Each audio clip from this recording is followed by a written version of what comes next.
Atong sayro ng dugang pang mga balita sa Mindanao. Makabanato si James Paulo Yap live sa Cagayan de Oro City. James? Salamat, Sarah. Sa mas gipalapdang coverage sa pagpangita sa siyampa ka mga sakay sa motorbangka nga Amihara, naglusad na og overflight search and rescue mission ang mga otoridad sa kadagatang sakop sa Indonesia. Luyo nga 2 ka semana na human nawala ang maong bangka. Sumala sa Coast Guard District Eastern Mindanao. Search and rescue lang gihapon ng ilang operasyon. Ang detalye sa report ni Argil Relator. Sa ika-12 kaadlaw nga search and rescue operation ni adtong Biyernes alang sa siyam ka mga sakay sa motor bangka nga Amihara, naglusad na ang Philippine Navy og extensive visual search operations gamit ang ilang Beechcraft King Air C-90 gawa sa Philippine-Indonesia Common Maritime Border. Kinihuman mihatag og pagtugot ang gobyerno sa Indonesia alang sa overflight search and rescue operation.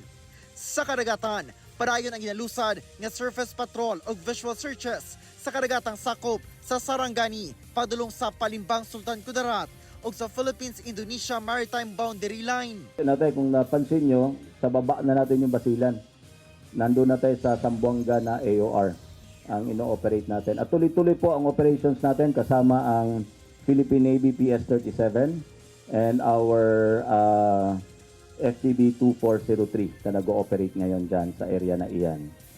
Sumala sa Coast Guard District Southeastern Mindanao, magparayon ang search and rescue operations. Malaungon sila nga doon na pa'y makitang survivor. Kita din po natin na mayroon tayong mga breakthroughs. Hindi man everyday, but continuous din po yung mga breakthroughs natin na mayroon tayong nakikita within this area. That is why we continue to conduct search and rescue operations. Hindi pa po tayo nag-shift to any type of operations. Nagpabiling siyampa ka mga sakay sa bangka ang ginapangita. Sa unom ka mga patayng lawas nga una na nga nakita, upat ni ini, pulos mga pasahero, ug dunay duha ang wala pa mailhan.